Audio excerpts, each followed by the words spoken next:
अस्सलाम वालेकुम बेटा। जैसे कि आप जानते हैं कि हमारा लास्ट लेक्चर था कार्नोट इंजन। हमने कार्नोट इंजन की कंस्ट्रक्शन वर्किंग पर बात की। उसी कार्नोट इंजन का बाकी रिमेनिंग पोर्शन आज हम कार्नोट इंजन की एफिशिएंसी और इसके फार्मूले रिजल्ट्स तवज्जो से आज का हमारा ये लेक्चर नंबर 15 आज का। तो बेटा अल्फाज पर गौर करें। Thermal and mechanical equilibrium is maintained all the time so that each process is preferred reversible। आप जानते हैं कार्नोट इंजन एक रिवर्सिबल इंजन है, एक साइक्लिक इंजन है। लास्ट लेक्चर में आपने देखा कि सिस्टम डायाग्राम में आपको समझाया, PV diagram pressure volume diagram graph से बताया कि सिस्टम एक साइकिल के अंदर 4 स्टेप्स हैं। कार्नोट इंजन के एक साइकिल में बेटा कितने स्टेप्स हैं? 4। एक साइकिल पूरा हुआ 4 स्टेप पूरे, फिर एक साइकिल पूरा 4 स्टेप पूरे। एक साइकिल पूरा होने के बाद सिस्टम दोबारा वापस अपनी इनिशियल स्टेज पर आ गया। इसमें थर्मल और मैकेनिकल इक्विलिब्रियम मेंटेन रहता है हर वक्त, हर प्रोसेस के अंदर। हाई अंडरलाइन करें इस फिक्रे को।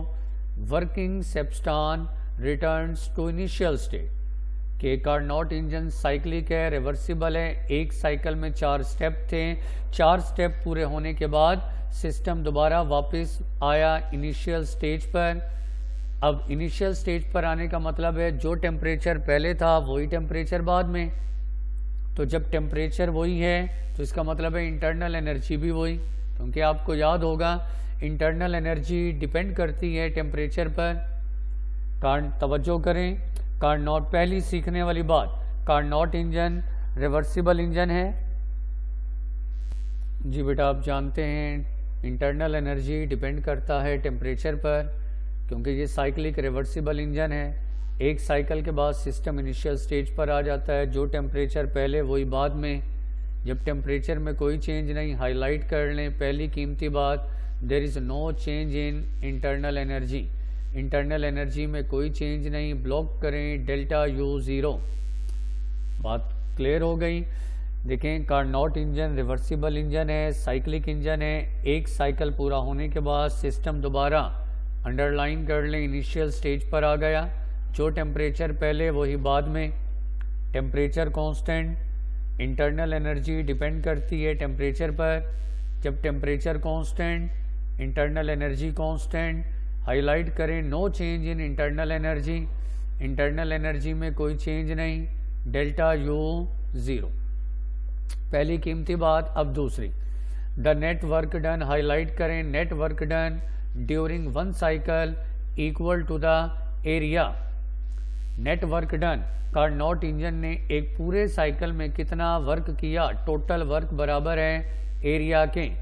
Net work done, total work done equal है एरिया के।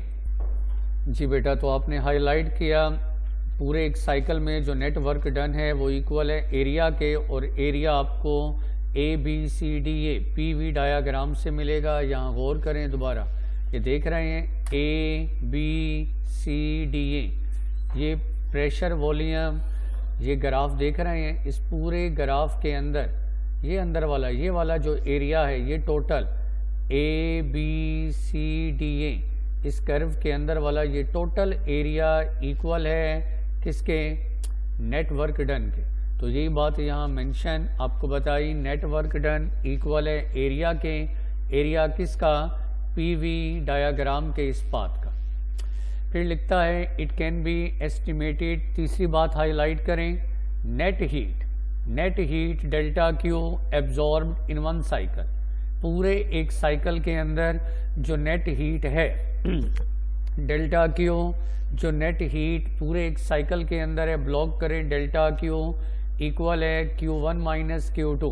अब इसको ज़रा समझ लें, Q1 प्लस है Q2 माइनस है। वजह Q1 क्यों पॉजिटिव है? क्योंकि Q1 हीट सिस्टम में दाखिल हुई और Q2 हीट नेगेटिव है क्योंकि Q2 हीट सिस्टम से निकली। तो आप यहाँ गौर करें, डायग्राम में देख सकते हैं ये Q1 हीट सिस्टम में एंटर हो रही है इसलिए पॉजिटिव, और Q2 हीट देखें सिस्टम से रिजेक्ट हो रही है इसलिए नेगेटिव। तो over a cycle net heat block कर दें, डेल्टा Q इक्वल है Q1 माइनस Q2।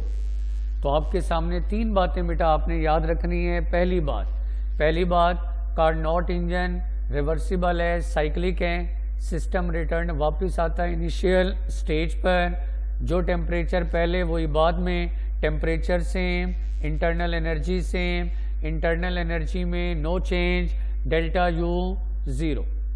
दूसरी बात नेट वर्क डन, पूरे साइकिल के अंदर जो टोटल वर्क डन है वो इक्वल है एरिया के। तीसरी बात पूरे एक साइकिल में जो नेट हीट है वो डेल्टा Q है, delta Q equal Q1 minus Q2। अब इन तीनों को आपने यहाँ पुट करना है फर्स्ट लॉ ऑफ थर्मोडाइनमिक्स में। First law of thermodynamics formula आपको याद होगा, delta Q equal delta U plus W। अब आप अभी बताया डेल्टा U 0 है तो इसकी जगह 0 ख़त्म, delta Q equal delta W। अब डेल्टा Q की जगह आप ये दर्ज कर दें Q1 माइनस Q2। तो ये डेल्टा W इक्वल इसकी जगह आपने Q1 माइनस Q2, ये आउटपुट वर्क डन आ गया, इक्वेशन नंबर 1। अब हम मालूम करते हैं efficiency of Carnot engine. Carnot engine की efficiency eta of the heat engine is define as, आपको याद होगा एफिशिएंसी का फार्मूला ईटा इक्वल है आउटपुट बटा इनपुट।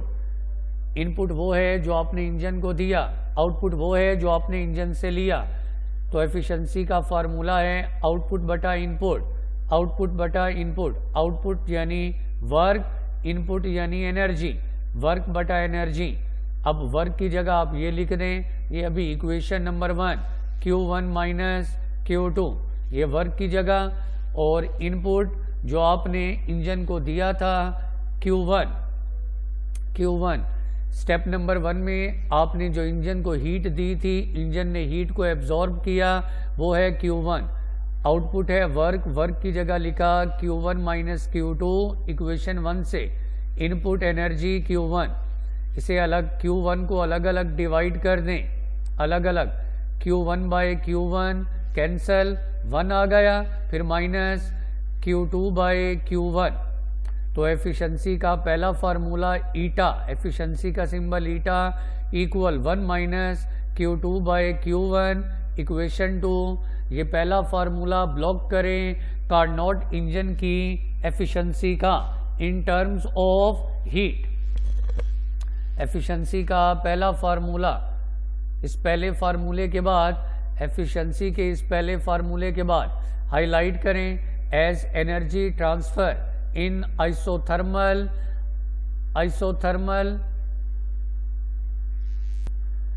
जी, एनर्जी जो ट्रांसफर हुई आइसोथर्मल एक्सपेंशन और कंप्रेशन में turns out proportional to the kelvin temperature. Highlight कर लें एनर्जी जो हीट आपने दी, हीट जो आपने दी Q heat energy directly proportional है केल्विन टेम्परेचर में। आप स्टेप नंबर 1 में देखें, आइसोथर्मल एक्सपेंशन में आपने हीट दी, और स्टेप नंबर 3 में आप देखें आइसोथर्मल कंप्रेशन में हीट सिस्टम से रिजेक्ट हुई। तो जो भी हीट आप देंगे वो डायरेक्टली प्रोपोर्शनल है केल्विन टेम्परेचर के। Q1 और Q2 ये प्रोपोर्शनल हैं केल्विन टेम्परेचर T1 T2, यानी Q1 डायरेक्टली है T1 के, Q2 डायरेक्टली है T2 के। ठीक है जी। तो अब इस इक्वेशन नंबर 2 में बेटा आपने क्या किया, जहां Q2 था वहां लिख दें T2, जहां Q1 था वहां लिख दें T1। तो एफिशिएंसी का एक और formula equal eta equal 1 minus T2 by T1। Equation number 3, ये दो फार्मूले इक्वेशन 2 और इक्वेशन 3, ये दो फार्मूले हैं कार्नोट इंजन की एफिशिएंसी के। कार्नोट इंजन की एफिशिएंसी के। इसके बाद बेटा अब आते हैं, ये सब आगे अब जितना भी लेक्चर आएगा ये सारा ऑब्जेक्टिव है, हर फिक्रा बोर्ड के पेपर में आ चुका, हर लाइन आपको याद रखना है, हाईलाइट करते जाए।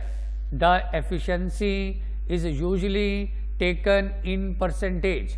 अब हम एफिशिएंसी को लिखते हैं परसेंटेज की शक्ल में, percentage efficiency 1 minus T2 by T1 multiply कर दें 100% से, 100, और यहाँ परसेंट का सिंबल ये मिस प्रिंटिंग है, गलती है, 100%, परसेंट का सिंबल यहाँ बेटा लिखना। परसेंटेज एफिशिएंसी का formula 1 minus T2 by T1 100, और यहाँ क्या मिस्टेक है, मिस प्रिंट है, परसेंट का सिंबल। इक्वेशन नंबर 4 ब्लॉक कर दें, ये फार्मूला है कार्नोट इंजन की एफिशिएंसी का, परसेंटेज एफिशिएंसी।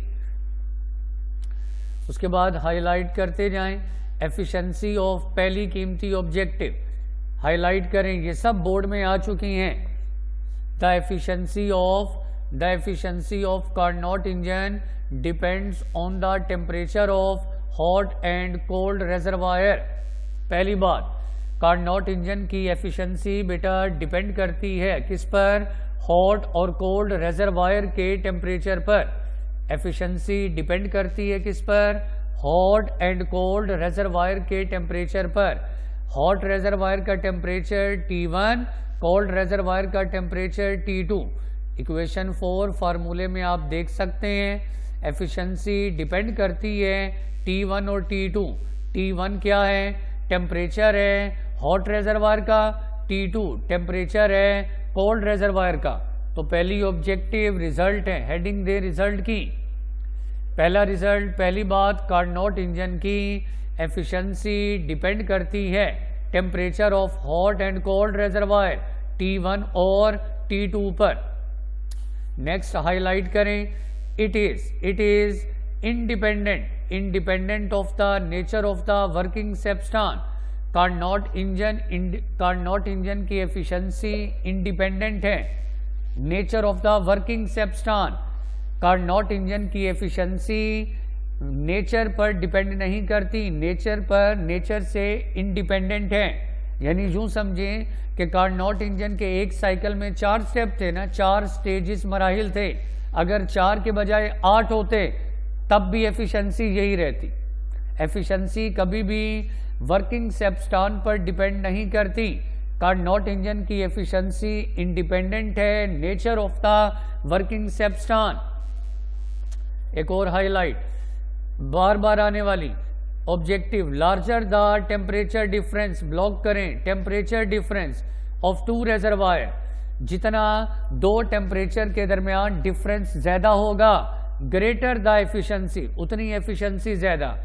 यानी larger the temperature difference of 2 reservoir. देखें, एक रेजरवायर का टेम्परेचर है T1, एक का टेम्परेचर है T2। अब 2 रेजरवायर हैं, जितना इनके दरमियान टेम्परेचर का डिफरेंस बेटा ज्यादा से ज्यादा, उतनी हाईलाइट करें एफिशिएंसी भी ज्यादा से ज्यादा। T1 और T2 2 मुख्तलिफ टेम्परेचर, इनका difference T1 minus T2 difference, T1 minus T2 difference. जितना डिफरेंस ज्यादा से ज्यादा, उतनी एफिशिएंसी भी ज्यादा से ज्यादा। हाईलाइट करें, it can never be 100%। Carnot engine कभी भी आपको 100% एफिशिएंसी नहीं दे सकता। आपको टॉपिक के शुरू में बताया था कि कार्नोट इंजन एक आइडियल इंजन है, रिवर्सिबल इंजन है। कार्नोट इंजन की एफिशिएंसी बाकी रियल इंजन की निस्बत ज्यादा है, लेकिन कार्नोट इंजन कभी भी आपको 100% एफिशिएंसी नहीं दे सकता। नेवर। हाईलाइट करें, इट कैन नेवर 100%, 100%, क्योंकि ये 100% एफिशिएंसी नहीं दे सकता, तो इसकी एफिशिएंसी कभी भी 1 के इक्वल नहीं होगी। हमेशा हाईलाइट करें लेस देन 1 का मतलब होता है 100%। अब क्योंकि कार्नोट इंजन कभी भी एफिशिएंसी 100% नहीं देता, इसलिए एफिशिएंसी कभी भी 1 के इक्वल नहीं होगी, लेस देन 1। फिर आगे कंडीशन बताता है, unless cold reservoir is absolute temperature T2 0 kelvin. कहता है एक कंडीशन ऐसी है कि कार्नोट इंजन आपको 100% एफिशिएंसी दे सकता है। वो शर्त कब है? जब कोल्ड रिजर्वायर का टेम्परेचर T2 ब्लॉक करे 0 केल्विन हो, T2 0 केल्विन। इस इक्वेशन नंबर 4 में आप T2 की जगह 0 दर्ज कर दें। जब आप T2 की जगह 0 दर्ज करेंगे, इस सारे को हल करें, ये 0 हो जाएगा। 1 माइनस 0 1 को 100 से मल्टीप्लाई 100%, यानी कार्नोट इंजन 100% एफिशिएंसी बेटा कब देगा? जब T2 ब्लॉक करें 0 केल्विन होगा। लेकिन आगे अगला फिक्रा, अगर आप T2 को 0 केल्विन कर दो, यानी T2 0 केल्विन का मतलब है कोल्ड रिजर्वायर है ही नहीं, T2 खत्म। जब T2 खत्म तो अब सिर्फ एक रिजर्वायर, एक टेम्परेचर, और वो है हॉट बॉडी का टेम्परेचर। तो आपको याद होना चाहिए, कोई भी इंजन एक टेम्परेचर पर काम नहीं कर सकता, कोई भी इंजन एक टेम्परेचर पर काम नहीं कर सकता। इसलिए कभी भी ये कंडीशन वैलिड नहीं हो सकती, T2 कभी 0 नहीं हो सकता, क्योंकि अगर T2 0 हो गया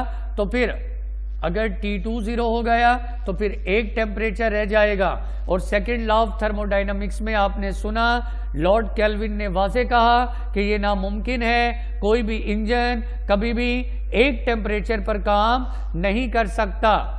टेम्परेचर की वर्किंग के लिए दो मुख्तलिफ टेम्परेचर का होना लाजमी है, तो T2 हम 0 कर नहीं सकते।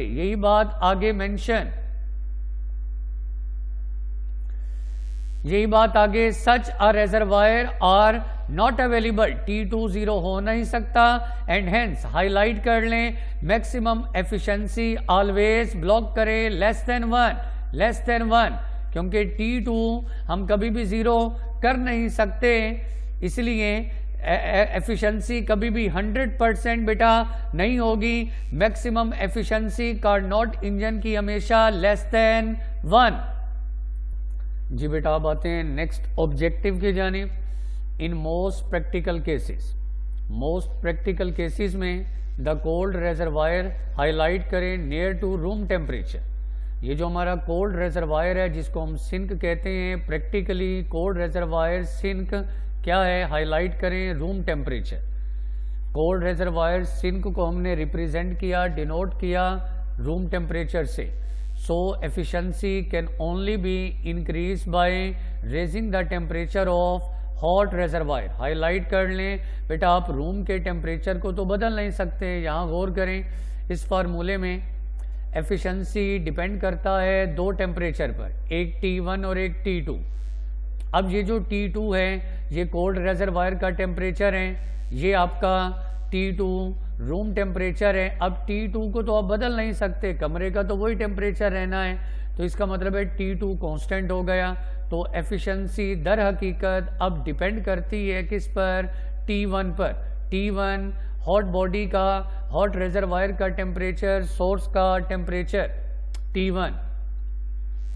यही बात है यहाँ। In most practical case cold reservoir हमारा रूम टेम्परेचर है, अब रूम टेम्परेचर को बदल नहीं सकते। हाईलाइट करें ऑब्जेक्टिव, एफिशिएंसी अगर आप बढ़ाना चाहते हो, इंक्रीज कैसे बढ़ाओगे? By raising the temperature of hot reservoir. जितना हॉट रिजर्वायर का टेम्परेचर ज़्यादा करोगे, उतना दो टेम्परेचर के दरमियान डिफरेंस ज़्यादा, एफिशिएंसी ज़्यादा। एक और objective highlight, all real heat engine are less efficient. जितने भी रेल इंजन हैं वो तमाम लेस एफिशिएंट है than Carnot engine. Carnot engine की निस्बत उन सब की एफिशिएंसी कम है। वजह, पहली वजह ब्लॉक करें फ्रिक्शन, और दूसरी वजह अदर हीट लॉसेस।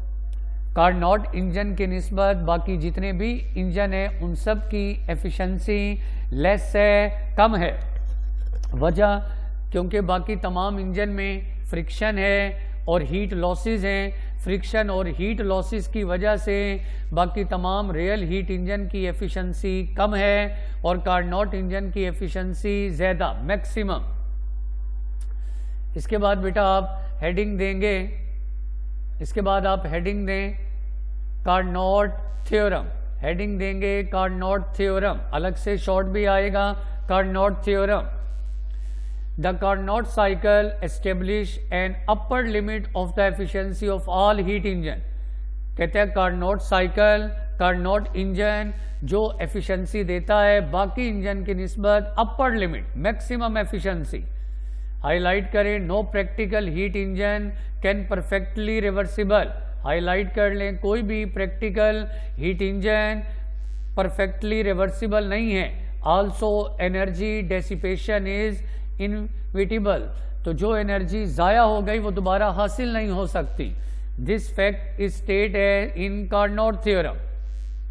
ये सारी वजाहत अब कार्नोट थ्योरम के अंदर है। कार्नोट थ्योरम की बुक में भी दो स्टेटमेंट, यहाँ भी अब आपके सामने बेटा दो स्टेटमेंट। पहली, no heat engine can be more efficient than Carnot engine operating between the same two temperature. कहते हैं कोई भी हीट इंजन मोर एफिशिएंट नहीं हो सकता कार्नोट इंजन से अगर ये काम करें दोनों इंजन एक ही टेम्परेचर पर, यानी एक है रियल इंजन, एक है कार्नोट इंजन। दो इंजन आपके पास हैं, दोनों के टेम्परेचर सेम है।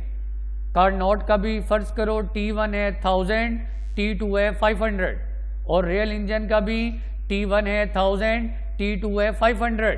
अब दो इंजन है, एक कार्नोट इंजन है, एक रियल इंजन है, दोनों के टेम्परेचर सेम है। दोनों का T1 है 1000, दोनों का T2 है 500। ये दोनों इंजन सेम टू टेम्परेचर पर काम कर रहे हैं। अब दोनों इंजन से आपको एफिशिएंसी मिलेगी, लेकिन जो मोर एफिशिएंट है वो है आपका कार्नोट इंजन। तो कार्नोट इंजन की एफिशिएंसी ज़्यादा है as compare to any other heat engine. और दूसरी statement, all Carnot engine operating between same two temperature, all Carnot engine, जितने भी कार्नोट इंजन हैं 1 2 3 4 जितने भी हैं, तमाम कार्नोट इंजन अगर वो ऑपरेट करें सेम टू टेम्परेचर, यानी आपके पास 3 कार्नोट इंजन है और तीनों कार्नोट इंजन का T1 है 1000 और T2 है 500। अब तमाम कार्नोट इंजन का टेम्परेचर T1, तमाम का T1 1000 है, तमाम का T2 500 है। 3 कार्नोट इंजन है। अब तीनों कार्नोट इंजन का T1 और T2 टेम्परेचर सेम है।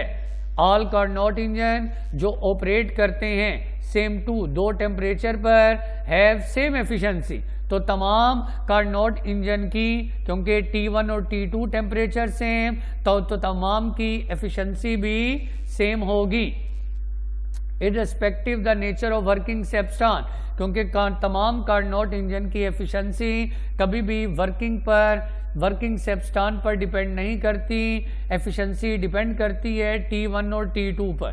तो यहाँ बेटा हमारा कार्नोट इंजन मुकम्मल हुआ। ये 2 लेक्चर आप तरतीब से याद करें, टेक्स्ट बुक से या स्कॉलर पब्लिशर की बुक से।